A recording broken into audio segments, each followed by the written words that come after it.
मुगल सल्तनत अपने शिखर पर थी। बादशाह अकबर के दौर में कला, संस्कृति और ज्ञान की ऐसी बयार चली थी कि देश विदेश से लोग अकबर के दरबार में खिंचे चले आते थे। एक ओर दरबारियों की भीड़ तो दूसरी ओर व्यापारी, कलाकार, राजदूत, सबके लिए यह दरबार भारत का सांस्कृतिक केंद्र सा बन गया था। वहां न्याय के लिए अकबर बैठते और अपनी उपस्थिति से पूरे माहौल को गरिमा प्रदान करते। दरबारी वजीर आजम, सेनापति, कवि, गायक और स्वाभाविक ही सबसे लोकप्रिय सलाहकार बीरबल सभी जगह से आए प्रत्यक्षदर्शियों को हैरान कर देते। उसी दरबार में एक दिन अकबर ने एक अजीब घोषणा की, हमारी महारानी बेगम सलमा को चित्रकारी का बहुत शौक है। उन्होंने कल एक नई तस्वीर बनाई है जो बहुत अनोखी बताई जा रही है। पर वह तस्वीर कहाँ है, क्या है, अभी किसी ने नहीं देखा। कल सुबह महारानी स्वयं उसे दरबार में प्रदर्शित करेंगी और हम सभी उसका अवलोकन करेंगे। इस बात से दरबार में उत्सुकता फैल गई। सभी दरबारी सोचने लगे, महारानी की तस्वीर कैसी होगी? क्या वह राजमहल के किसी दृश्य को दर्शाती है, या किसी धार्मिक कथा का अंकन है, या उनकी कल्पना का कोई नया रूप? अकबर ने मुस्कुराकर आगे कहा, कल हम सब उस चित्र की आलोचना या प्रशंसा करेंगे और देखेंगे कि महारानी ने कौन सा नया प्रयोग किया है। बीरबल ने धीरे से सोचा, बेगम सलमा को इतनी अच्छी कला आती है, यह मैंने सुना तो था, पर उन्होंने स्वयं कोई कलाकृति तैयार की, यह पहली बार पता चल रहा है। जरूर कुछ खास होगा। उधर वजीर आजम और कुछ अन्य दरबारी भी आपस में कानाफूसी करने लगे, कहीं ऐसा तो नहीं कि महारानी ने कोई रहस्यमय संदेश कोड में छिपाया हो, या फिर राज्य के वैभव को उकेरा हो। अगले दिन सुबह दरबार का माहौल और भी रंगीन होने वाला था। सब अपने अपने राजसी वस्त्र पहनकर आए। माहौल में उल्लास था, पर यह नहीं पता था कि अकबर की यह घोषणा आगे चलकर एक बड़ा रहस्य बन जाएगी। अगले दिन जैसे ही दरबार जमा, अकबर अपने सिंहासन पर बैठ गए। बगल में वजीर आजम, आगे की पंक्ति में बीरबल, कवि, गायक व अन्य दरबारी। बीच दरबार में एक बड़ा सा पर्दा डला हुआ था, जिसके पीछे लकड़ी के स्टैंड पर एक तस्वीर रखी थी। थोड़ी देर बाद महारानी सलमा की पदचाप सुनाई दी। पूरी राजसी गरिमा के साथ वे आईं। सभी दरबारियों को नमस्ते आदाब किया और फिर अकबर के संकेत पर एक सेवक ने वह पर्दा हटा दिया। सभी ने एक स्वर में वाह कहा, क्योंकि सामने एक बहुत ही अलग प्रकार की पेंटिंग दिख रही थी। उसमें न तो पारंपरिक दरबारी दृश्य थे, न किसी महल का चित्र, न ही कोई धार्मिक आकृति। वह एक प्रकृति दृश्य था। बीच में एक विस्तृत नदी थी, जिसके दोनों ओर पहाड़, झरने और हरे भरे पेड़ दिखाए गए थे। आसमान में रंग बिरंगे बादल थे। किनारे पर फूलों की क्यारियां थीं। लेकिन असली विचित्रता यह थी कि उस नदी के बीचों बीच एक बड़ा सा सुनहरा द्वार, गेटवे था, असमंजस पैदा करता द्वार जो हवा में लटका हुआ प्रतीत हो रहा था। दरबारियों में हलचल हुई, ये कौन सा दृश्य है? वास्तविक है या काल्पनिक? अकबर स्वयं चकित थे। बेगम सलमा, यह दृश्य तो बहुत मनोरम है, पर यह सुनहरा द्वार हवा में क्यों तैर रहा है? महारानी सलमा मुस्कुराकर बोली, जहांपनाह, यह द्वार काल्पनिक जरूर है, पर मेरा मानना है कि प्रकृति के बीच एक रहस्यमय द्वार हो सकता है, जिससे होकर कोई नई दुनिया में प्रवेश किया जा सकता है। मैंने अपने मन की कल्पना को रंगों के माध्यम से उकेरा है। आपने हमसे कहा था कि कुछ नया रचनात्मक करें, सो मैंने यही प्रयास किया। बीरबल ने समीप जाकर तस्वीर देखी। रंग संयोजन बड़ा अनोखा था, मानो चित्रकारिता में महारानी ने अच्छा अभ्यास किया हो। नदी की लहरें और सुनहरे द्वार की चमक में एक अजीब आकर्षण था। कुछ दरबारी वाह वाह करने लगे तो कुछ ने कहा, पर ऐसी काल्पनिक चीज का मतलब क्या है? अकबर ने सबको शांत कराते हुए पूछा, बेगम सलमा, आपने यह द्वार क्यों बनाया और इसका नाम क्या है? महारानी ने उत्तर दिया, मैंने इसे नया मोड़ नाम दिया है, क्योंकि यह द्वार संकेत करता है कि जीवन में कभी भी कोई नया रास्ता खुल सकता है। बस यह काल्पनिक है या असली, कोई नहीं जानता। वातावरण में एक अजीब सी उत्सुकता थी, पर किसी को भी अंदाजा नहीं था कि जल्द ही यह तस्वीर दरबार में एक भयंकर उलझन खड़ी कर देगी। अगर आपको कहानी पसंद आती है तो चैनल को सब्सक्राइब जरूर करें। कुछ दिन बीते। तस्वीर को दरबार के एक सुरक्षित कक्ष में रखा गया था, जहां अक्सर कीमती वस्तुएं, लघुचित्र या शाही दस्तावेज रखे जाते थे। महारानी कभी कभी वहां आकर अपनी पेंटिंग को निखारने की कोशिश करती, कहीं रंग और गहरा कर दिया, कहीं कूची चलाकर कोई छोटा सा संशोधन। दरबारियों को भी यह देखने की छूट थी, पर सीमित समय में, क्योंकि यह महारानी का निजी कक्ष था। एक सुबह जब महारानी वहां गईं तो हैरान रह गईं, पेंटिंग गायब थी। पहले उन्होंने सोचा कि शायद किसी ने सफाई करने के लिए जगह बदली होगी, मगर कक्ष के पहरेदारों ने बताया, नहीं बेगम साहिबा, हम रात भर यहाँ तैनात रहे, कोई भी पेंटिंग लेकर नहीं निकला, हमें कुछ मालूम नहीं। महारानी परेशान हो गईं, यह कैसे हो सकता है? ये तो बहुत कीमती पेंटिंग नहीं, पर हमारी मेहनत है, किधर गई? दरबार में खबर पहुंची तो अफरातफरी मच गई। कई लोगों को विश्वास नहीं हो रहा था कि एक बड़ी सी पेंटिंग अचानक लापता हो जाए। अकबर को भी क्रोध आया, यह शाही सुरक्षा की नाकामी है। कौन चुरा सकता है एक पेंटिंग? इसमें ऐसा क्या था कि किसी को उसे ले जाने की जरूरत पड़ी? सवालों की बौछार शुरू हुई। क्या यह किसी दुश्मन का षड्यंत्र है जो शाही महल में घुसकर चीजें गायब कर रहा है, या किसी दरबारी की ईर्ष्या, क्योंकि उस तस्वीर की चर्चा जोरों पर थी। बीरबल को बुलाकर अकबर ने कहा, बीरबल, मुझे पूरी उम्मीद है कि तुम ही इस उलझन को सुलझा सकते हो। जाओ खोज करो, यह पेंटिंग किसने चुराई। बीरबल ने सबसे पहले उस कक्ष का निरीक्षण किया। यह कक्ष महल के अंदरूनी हिस्से में था, जिसकी खिड़कियां बाहर महल के उद्यान में खुलती थीं। सामने एक भारी दरवाजा था, जिस पर 2 पहरेदार तैनात रहते थे। दोनों पहरेदारों ने यह दावा किया कि रात भर किसी ने प्रवेश नहीं किया, न कोई पेंटिंग बाहर ले जाया गया। बीरबल ने खिड़कियों को देखा। एक खिड़की पर लोहे की जाली थी, जो काफी मजबूत थी। दूसरी खिड़की खुली हुई थी, पर बाहर एक छोटा सा झरोखा सा था। कोई बड़े आकार की पेंटिंग वहां से निकालना आसान नहीं लगता था। फिर उन्होंने महल के अन्य कर्मचारियों से पूछताछ शुरू की, सफाई करने वालों से, पहरेदारों से, रसोई के नौकरों से। किसी ने भी संदिग्ध गतिविधि नहीं देखी या सुनी। महारानी सलमा ने बताया कि 3 दिन पहले मैंने तस्वीर पर आखिरी बार काम किया था। तब वह पूर्णतः सुरक्षित थी। उसके बाद मैंने उसे नहीं देखा। कल भी मैं यहाँ नहीं आई।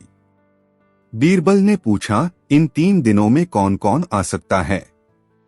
महारानी ने संकेत किया, मेरी 2 सहेलियां, राना और जोहरा, कल दोपहर आई थीं। हमने चाय पी थी, पर हम इसी कक्ष के बाहरी हिस्से में बैठे थे, तस्वीर वाले हिस्से में नहीं।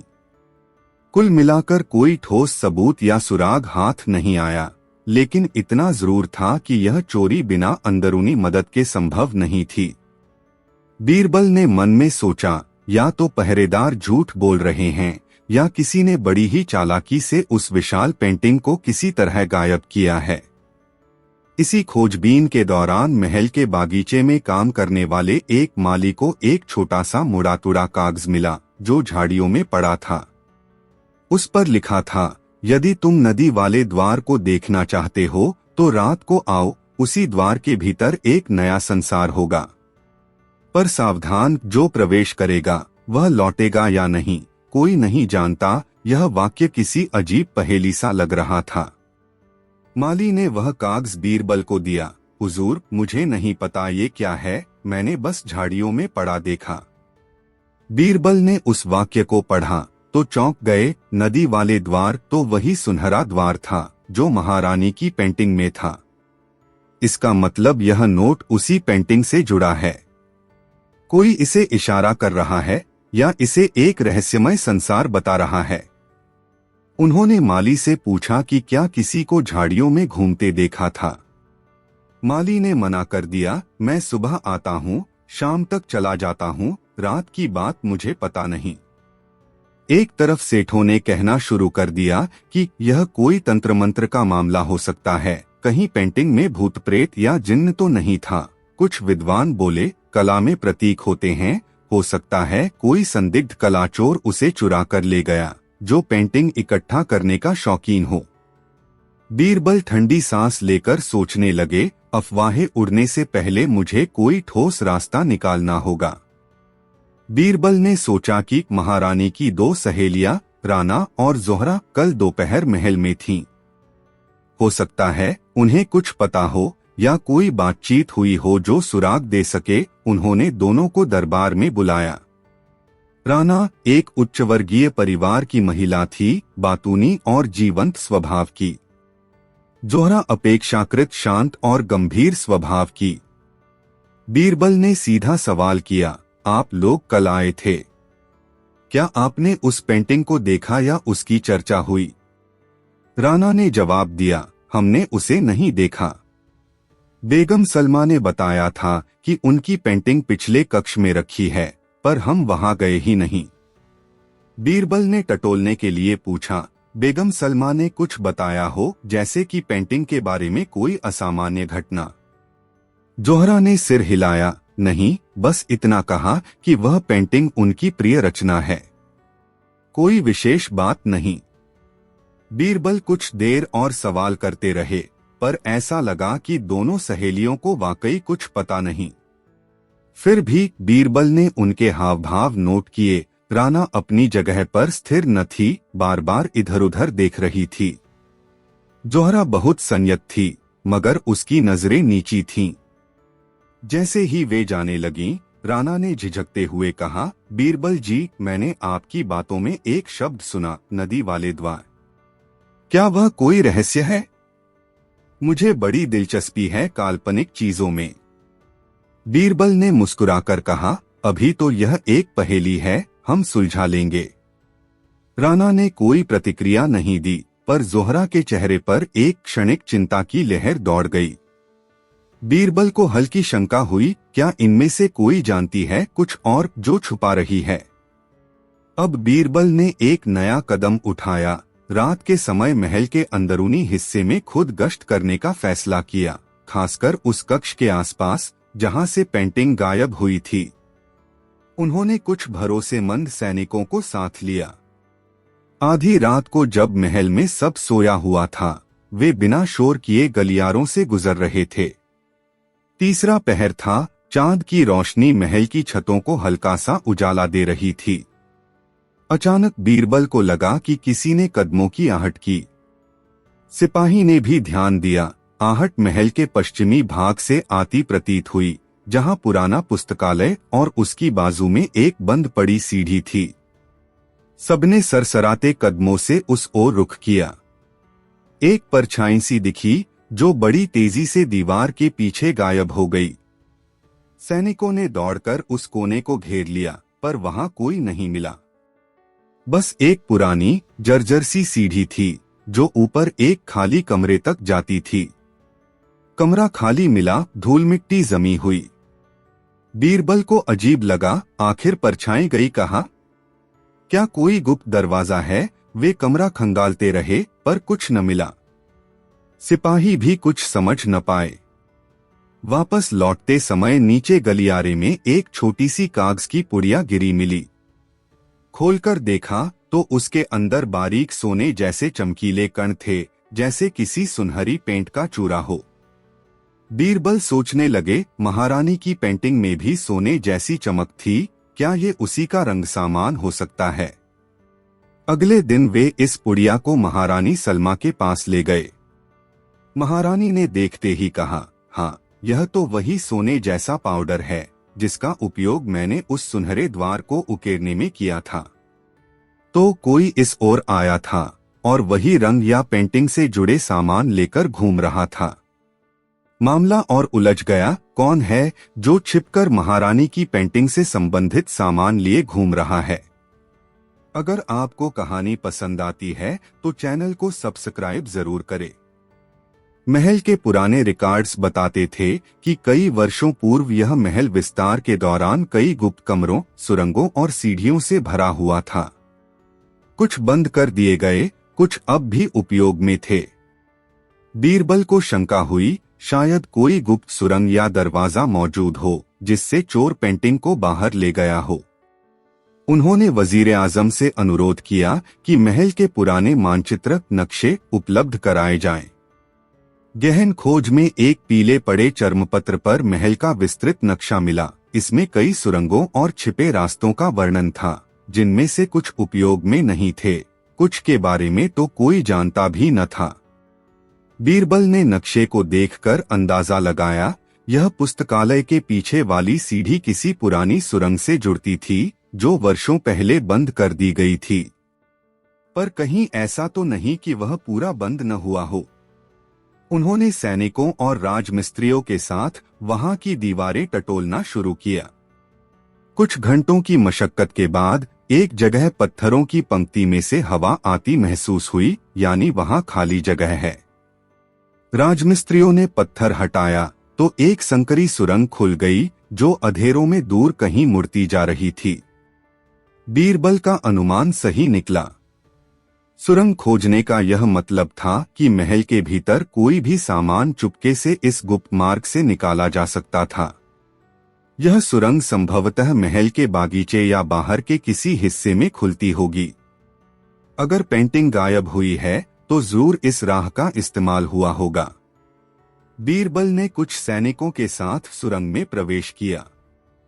हाथों में मशाले लिए गीले से माहौल में आगे बढ़े।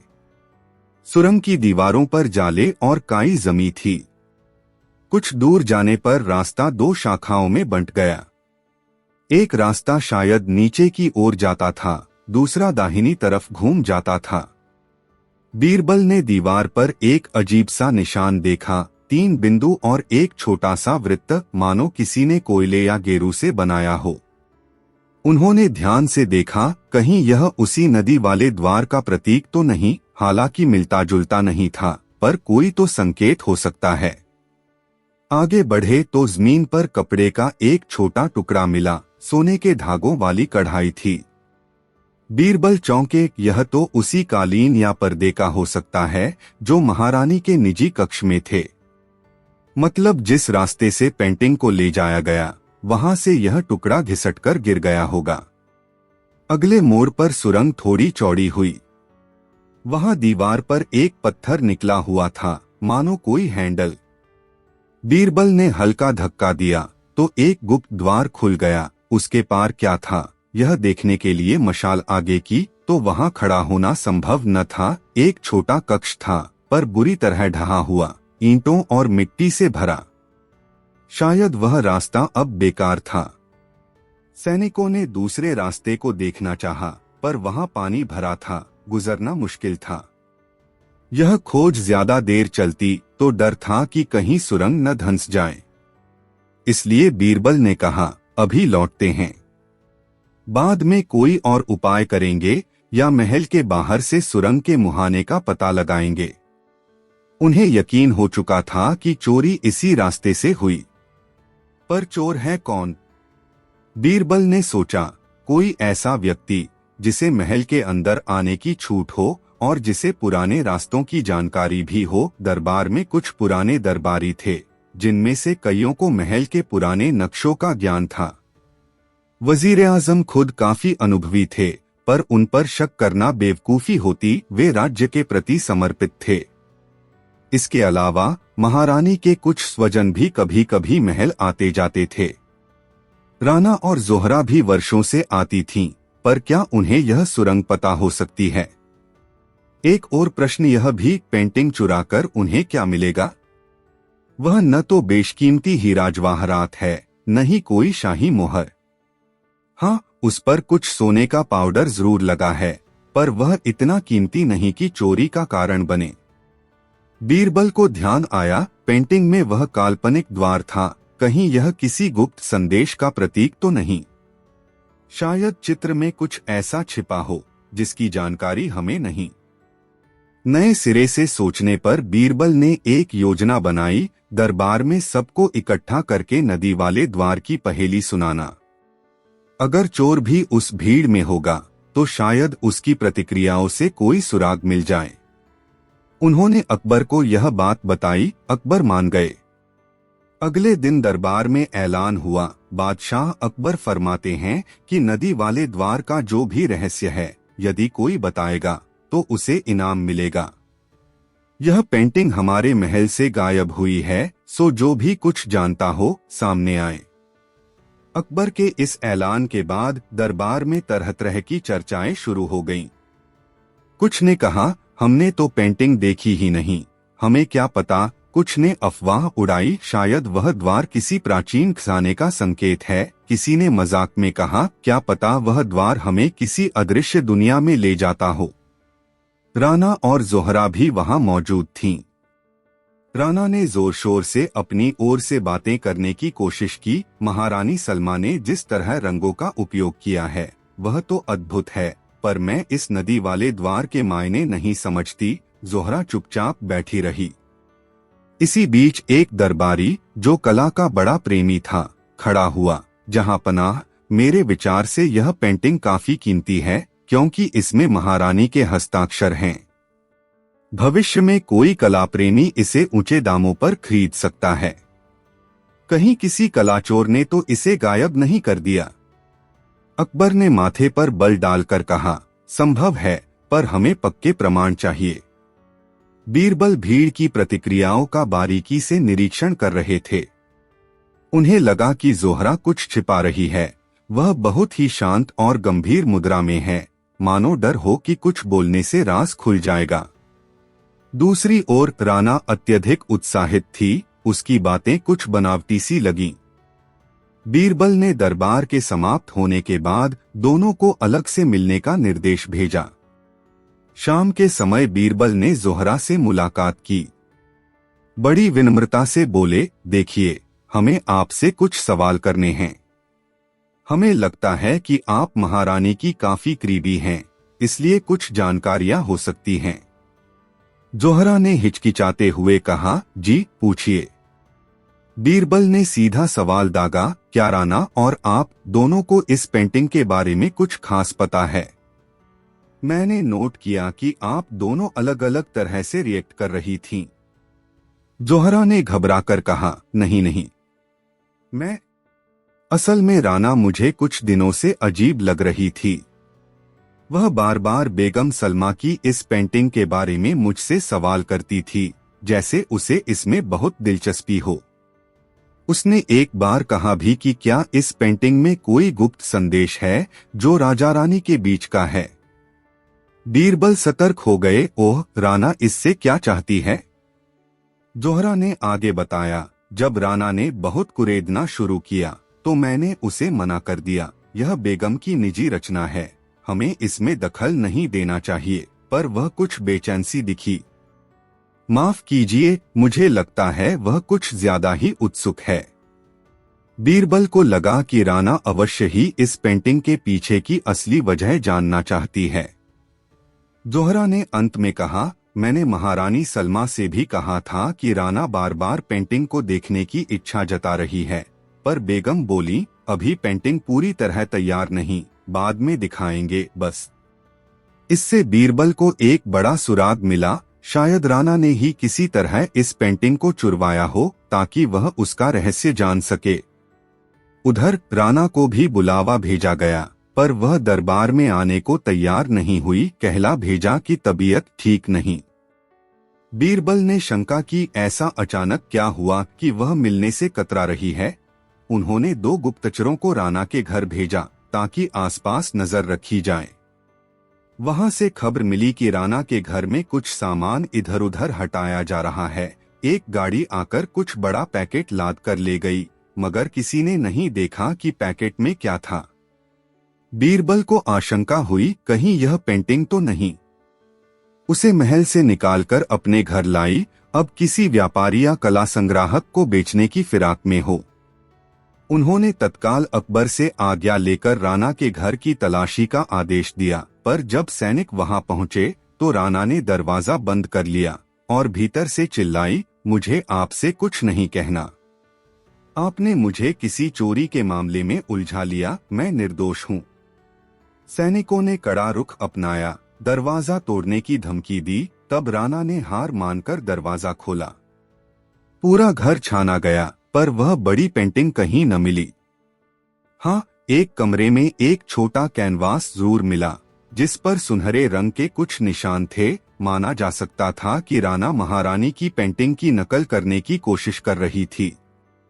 यह संभव है वह यह जांचना चाहती थी कि उस द्वार में ऐसा कौन सा रंग इस्तेमाल हुआ है। राणा ने जोर देकर कहा, मैं कलाकार हूँ, बस उस पेंटिंग के रंग और डिजाइन से प्रेरित होकर अभ्यास कर रही थी। बीरबल ने संदेह से पूछा, अगर ऐसा है तो तुम दरबार में आने से क्यों बच रही हो? राणा ने झल्लाकर कहा, क्योंकि मुझे डर है कि कहीं आप सब मुझे चोर न ठहरा दें। मेरा लेना देना सिर्फ कला से है, चोरी से नहीं। अगर आपको कहानी पसंद आती है तो चैनल को सब्सक्राइब जरूर करें।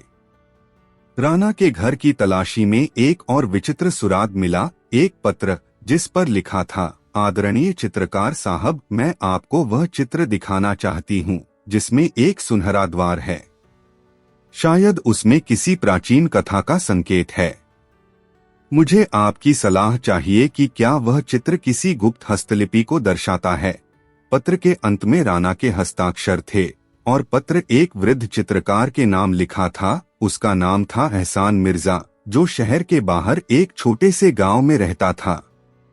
बीरबल ने सोचा, राणा यह मानती है कि पेंटिंग में कोई गुप्त हस्तलिपि है। शायद इसीलिए उसने किसी विशेषज्ञ को संपर्क किया। पर यह कैसे ज्ञात हुआ कि वहां कोई हस्तलिपि छिपी है? बीरबल ने उसी दिन एहसान मिर्जा को बुलवाया। वह लगभग 70 वर्ष का बुजुर्ग चित्रकार था, जिसने अपने जमाने में कई महत्वपूर्ण रचनाएं की थीं, पर अब वह आराम से गांव में रहता था। दरबार में उसने बताया, जी हाँ, मुझे कुछ दिन पहले राणा बेगम का पत्र मिला। वह एक सुनहरे द्वार वाली पेंटिंग की बात कर रही थीं। मैंने जवाब भेजा कि अगर पेंटिंग वास्तव में किसी प्राचीन लिपि से संबंध रखती है तो वो रंगों में छिपे संकेतों से पता चल सकता है। पर मैंने वह पेंटिंग कभी देखी नहीं, न राणा ने मुझे दिखाई। बीरबल ने पूछा, तो क्या प्राचीन काल में ऐसे द्वार कोड के रूप में प्रयुक्त होते थे? एहसान मिर्जा ने कहा, जी, पुराने समय में कुछ चित्रकार गुप्त संदेश छिपाने के लिए ड्रॉप गेट जैसा प्रतीक इस्तेमाल करते थे। नदी या पानी के बीच एक द्वार, जिसके चिन्हों पर बारीक नजर डालने से कोई शब्द या संकेत उभरता था। बस मैंने इतना ही सुना है। अब बीरबल को समझ आने लगा, शायद महारानी सलमा अनजाने में ही किसी ऐसी पद्धति का उपयोग कर बैठीं या जानबूझकर किया। या राणा को संदेह था कि पेंटिंग में गुप्त संदेश छिपा है, इसलिए वह पेंटिंग चुरवाना चाहती थी। इन तमाम सुरागों से बिंदु जुड़ने लगे। बीरबल ने अब महारानी सलमा से दोबारा विस्तार से बात की, क्या आपने अनजाने में किसी पुरानी चित्रकला शैली का प्रयोग किया? महारानी सलमा ने सोचा, मैंने एक बार किसी प्राचीन किताब में पढ़ा था कि पानी के बीच द्वार उकेरने से रंगों का गहरापन और बढ़ता है, पर मुझे कोई गुप्त संदेश छिपाने की जानकारी नहीं थी। बीरबल ने कहा, महारानी, हो सकता है आपने अनजाने में ही कोई ऐसा पैटर्न बना दिया जिससे देखने वाले को लगे कि कहीं कोड है। महारानी ने हैरानी जताई, पेंटिंग तो मैंने अपनी कल्पना से बनाई थी। बीरबल ने तब अकबर से कहा, जहांपनाह, मेरी राय है कि राणा को संदेह था कि इस पेंटिंग में कोई शाही राज या गुप्त संदेश छिपा है, जिसकी मदद से वह शायद कोई फायदा उठा सकती है या महल में अपना प्रभाव बढ़ाना चाहती थी। उसने पेंटिंग को हासिल करने या उसकी नकल करने का प्रयास किया, पर असली चोर शायद उसका साथी या कोई और एजेंट है, जिसने महल की सुरंग से पेंटिंग निकाली। अब प्रश्न था, पेंटिंग गई कहाँ? तभी एक गुप्तचर सूचना लाया कि शहर के बाहरी क्षेत्र में एक कारवां ठहरा था, जो रातों रात रवाना हुआ। एक बड़ी सी पेटी वे लोग साथ ले गए। बीरबल ने सेना भेजी, कारवां को पकड़वाया। वहां वाकई एक बड़ी पेटी थी, जिसमें महारानी की पेंटिंग रखी मिली, सुरक्षित, बस किनारों पर थोड़ी खरोंचें थीं। उन कारवां वालों ने कबूल किया, हमें इस पेटी को राना बेगम के नाम से भेजा गया था कि इसे दिल्ली के किसी अमीर कलाप्रिय व्यक्ति के पास पहुंचाना है। हमें नहीं पता था कि यह चोरी का सामान है। सारा रहस्य उजागर हो गया। राना ने ही पेंटिंग किसी व्यापारी को बेचने की कोशिश की थी, यह सोचकर कि उसमें कोई गुप्त संदेश है जिसका कद्रदान ऊंची कीमत देगा। जब राना से सख्ती से पूछताछ हुई तो उसने अंततः स्वीकार किया, मैंने सुना था कि बेगम सलमा ने एक रहस्यमय प्रतीक बनाया है जिसमें कोई खजाने का सुराग या कोई शाही रहस्य छिपा है। मुझे लालच हुआ कि उस रहस्य को निकालकर मैं अमीर बन जाऊंगी या राजदरबार में मेरा दबदबा बढ़ जाएगा। इसलिए मैंने अपने आदमियों से पेंटिंग चुरवाई और सुरंग के रास्ते शहर से बाहर भिजवा दी। मगर इस बीच आप सब सतर्क हो गए और मेरी योजना विफल हो गई। अकबर को यह सुनकर बहुत क्रोध आया। राना महारानी की भरोसेमंद सहेली थी और उसने इतनी बड़ी दगाबाजी की। दरबार में सब हतप्रभ थे। अकबर ने फैसला सुनाया, राना को महल में आने पर रोक लगाई जाएगी और उस पर राजकोष में जुर्माना लगाया जाए, साथ ही कुछ समय के लिए उसे कारावास में रखा जाएगा ताकि आगे से कोई ऐसा दुस्साहस न करे। राना रोती रही, महारानी मुझे माफ कर दीजिए, मुझे लालच के भंवर में फंस गई।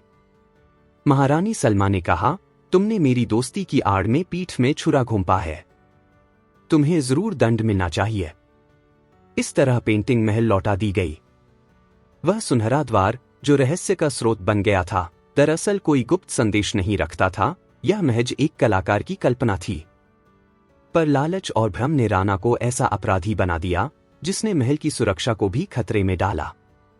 बादशाह अकबर ने एक सभा में कहा, हमें इस घटना से सीख मिलती है कि कभी कभी कला में दिखने वाला रहस्य केवल कल्पना हो सकता है, लेकिन लालच और ईर्ष्या उसे विकराल रूप दे सकते हैं। शुक्र है बीरबल ने समय रहते राज खोला, वरना यह तस्वीर न जाने कहाँ चली जाती। बीरबल ने विनम्र भाव से उत्तर दिया, जहांपनाह, महल की गुप्त सुरंगों को बंद या सुरक्षित रखने का उपाय भी जरूरी है ताकि आगे ऐसी चोरी फिर न हो। अकबर ने हामी भरी, हाँ, हम जल्द ही उन सुरंगों को या तो बंद करेंगे या उन्हें पहरे में रखेंगे। जब तस्वीर वापस लाई गई तो महारानी सलमा ने उसे फिर से देखना चाहा। उन्होंने ध्यान से उस सुनहरे द्वार को निहारा और एक छोटी सी कूची लेकर कुछ नया रंग भर दिया। द्वार के किनारों को हल्का गुलाबी कर दिया, मानो उस पर एक प्रेम का प्रतिरूप हो। बीरबल ने पूछा, बेगम, यह गुलाबी रंग क्यों जोड़ा? महारानी ने मुस्कुराकर कहा, क्योंकि यह द्वार मेरी कल्पना है। यह बताता है कि हमारे दिल में जब सच्चाई और प्रेम हो तब किसी गुप्त संदेश की जरूरत नहीं पड़ती। कला को बेईमानी या लालच से देखना बेकार है। जो इसके भाव को समझता है उसे यह द्वार खुला दिखाई देगा, जो केवल स्वार्थ लिए देखेगा उसे यह द्वार कभी दिखाई नहीं देगा। बीरबल ने सराहना की, आपने बिल्कुल ठीक कहा। कला में भावनाओं का प्रवेश ही असली संपदा है। अकबर, जो वहां खड़े थे, बोले, महारानी, आज से यह पेंटिंग हम महल के मुख्य कला कक्ष में रखेंगे ताकि सब जाने कि इसका द्वार हमारी कल्पना, करुणा और सच्चाई के लिए हमेशा खुला है और लालच की प्रवृत्ति के लिए बंद। सबने सहमति जताई। इस तरह नदी वाले द्वार की यह पेंटिंग, जो कभी चोरी होकर गायब हुई थी, अब महल की प्रतिष्ठित कलाकृति बन गई। सभी दरबारी और आगंतुक जब जब इसे देखते, एक खास सम्मान के भाव से भर जाते, क्योंकि यह पेंटिंग केवल रंगों का संगम नहीं बल्कि उस घटना की याद थी जहां लालच और ईर्ष्या को मात देकर सच्चाई और कला ने विजय पाई थी। इस तरह समाप्त होती है अकबर बीरबल की यह नई, लंबी और रहस्यमयी कहानी, महारानी की अनोखी तस्वीर। इसमें हमें कई सबक मिलते हैं। कला और कल्पना, कभी कभी एक साधारण सी लगने वाली कला भी लोगों में बड़े रहस्य और आकर्षण को जन्म दे सकती है। अंततः महारानी की इस तस्वीर को महल में स्थान दिया गया ताकि सब ये याद रखें कि कला का असली मूल्य उसकी भावनात्मक गरिमा में है, न कि किसी गुप्त राज या संपत्ति में। अकबर ने भी प्रसन्न होकर बीरबल को इनाम दिया और महल का माहौल एक बार फिर सुगंधित फूलों की तरह खिल उठा। इस कथा को आप अपने YouTube चैनल पीके हिंदी कहानी पर मनोरंजक ढंग से प्रस्तुत कर सकते हैं। चोरी का रहस्य, सुरंगों का रोमांच, लालच के कारण उपजे षड्यंत्र और अंत में ईमानदार दोस्ती व कला की विजय।